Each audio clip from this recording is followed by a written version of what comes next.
سلام دوستان، خوش اومدین به جلسه دوم از یادگیری زبان انگلیسی از 0 تا 100.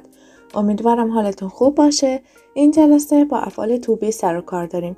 پس اگه دفتر خودکاراتون آماده هست بریم که زودتر شروع کنیم.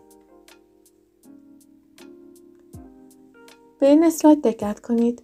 Affirmative form of verb be، شکل مثبت افعال تو بی. خب جلسه قبل با افعال تو بی آشنا شدیم. این جلسه میخوایم افعال تو بی رو در جمله بندی یاد بگیریم.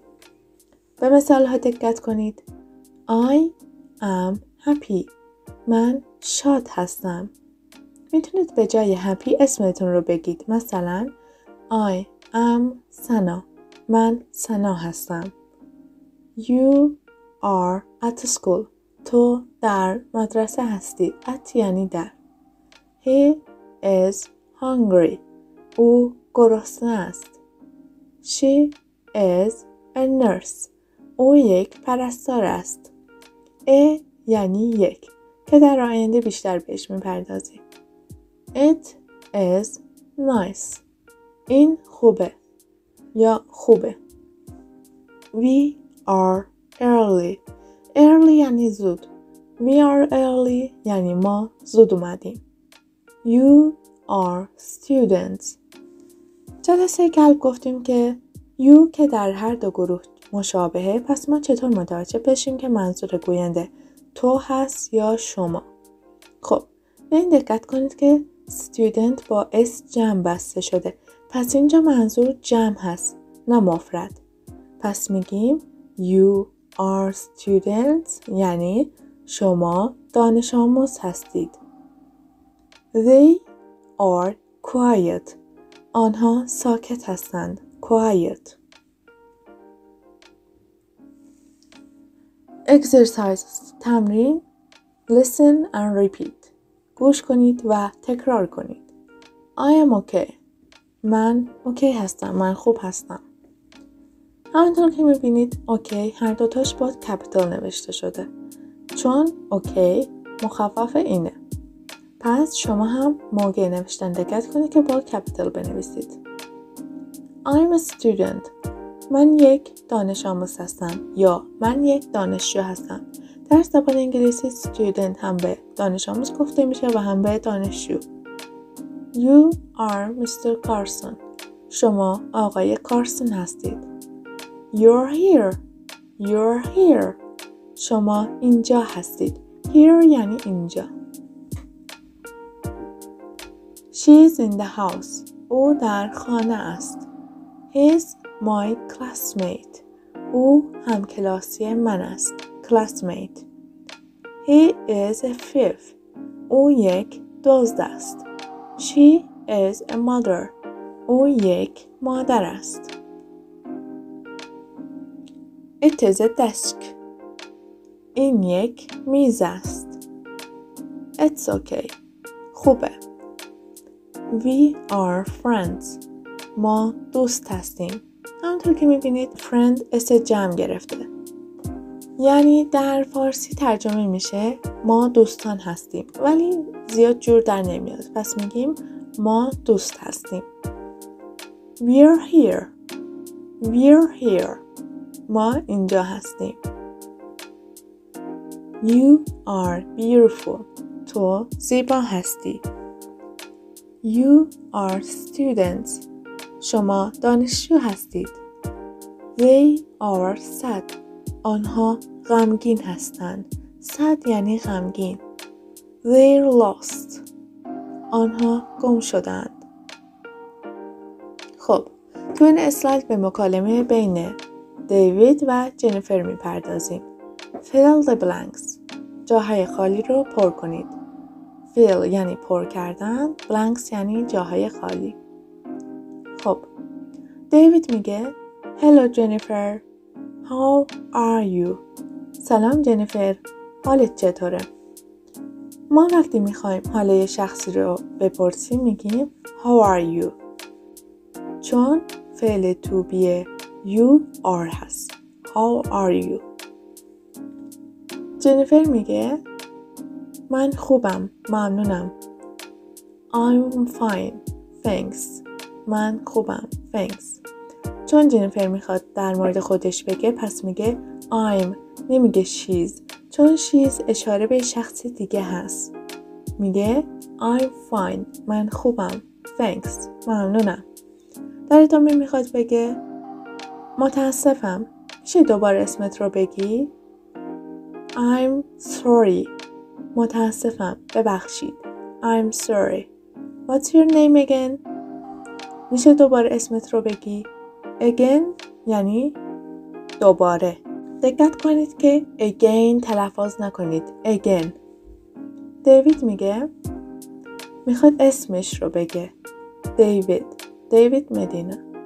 It's دیوید هستم یا دیویده. چرا از his استفاده نمیکنه؟ چون his دوباره اشاره به شخص دیگه هست. ولی دیوید میخواد اسم خودش رو بگه. میگه It's David. جنیفر میگه That's right. درسته. دیوید This میخواد یه شخص دیگر رو معرفی کنه که اسمش سارا هست. This is Sarah. ما وقتی میخوایم اسم یه شخص دیگر رو معرفی کنیم از is استفاده میکنیم. نمیگیم am، چون am فعل to be I هست، یعنی خودمون. پس میگیم This is Sarah. این ساراه. میخواد بیشتر در موردش بگه. اون در کلاس ریاضی ما هست. خب سارا اسم دختره. ضمیر فاعلی متناسب با سارا she's هست. She's in our math class. اون در کلاس ریاضی ما هست. به این دقت کنید که math با کپیتال نوشته شده چون اسم خاصه، یعنی ریاضی. کلاس ریاضی ما. our ما. خب دیوید میگه های سارا، سلام سارا. این یه اصطلاح جدیدی که باید یاد بگیرید. It's nice to meet you. از آشنایی باهات خوشحالم. سارا میگه های دیوید، I think، من فکر میکنم تو هستی در کلاس انگلیسی من همچنین. انگلیش دوباره دقت کنید که با کپیتال نوشته شده. تو یعنی همچنین. سارا میخواد بگه که من فکر کنم تو در کلاس انگلیسی من هستی همچنین. پس از your استفاده میکنه. تو هستی در کلاس انگلیسی من همچنین. دیوید میگه oh right. درسته. yes. بله. I am. من هستم. خب بریم اسلاید بعدی. questions form of verb be. فرم سوالی افعال to be. present simple questions verb be. حال ساده سوالی افعال to be.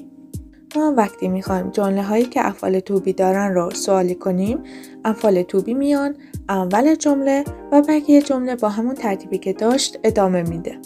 مثلا ما در جمله ساده میگفتیم I am و ادامه جمله. اما در فرم سوالی میگیم am I ادامه جمله و punctuation علامت سوال. من هستم. Are you؟ آیا تو هستی؟ Is she or is he or is it؟ آیا اون هست؟ Are we؟ آیا ما هستیم؟ Are you؟ آیا شما هستید؟ Are we؟ آیا آنها هستند؟ خب بریم اسلاید بعدی که بیشتر بهش بپردازیم. Listen and repeat these examples. گوش کنید و تکرار کنید این مثال ها رو. Statement جمله ساده. Yes no questions جمله های سوالی که جوابشون با yes or no هست. I am a doctor. من یک دکتر هستم. Am I a doctor؟ آیا من یک دکتر هستم؟ همونطور که میبینید فعل to be اومده اول جمله و بقیه جمله با همون ترتیبی که هست نوشته شده. You are correct. شما درست میگید. Are you correct؟ آیا شما درست میگید؟ He is from England.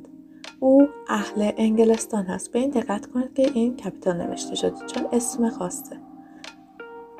Is he from England؟ آیا اون اهل انگلستان هست؟ She is busy. اون مشغوله. Is she busy؟ آیا اون مشغوله؟ It is a cat. این یک گربه است. Is it a cat؟ آیا این یک گربه است؟ We are ready. ما حاضر هستیم. Are we ready؟ آیا ما حاضر هستیم؟ You are hungry. شما گرسنه هستید. Are you hungry؟ آیا شما گرسنه هستید؟ They are the same. آنها یکسان هستند. The same یعنی یکسان. Are they the same؟ آیا آنها یکسان هستند؟ خیلی ممنونم که تا اینجای ویدیو با من همراه بودین. حتما چنل را سابسکرایب کنید تا جلسات بعد رو هم در کنار هم باشیم. فعلا خدا نگهدار.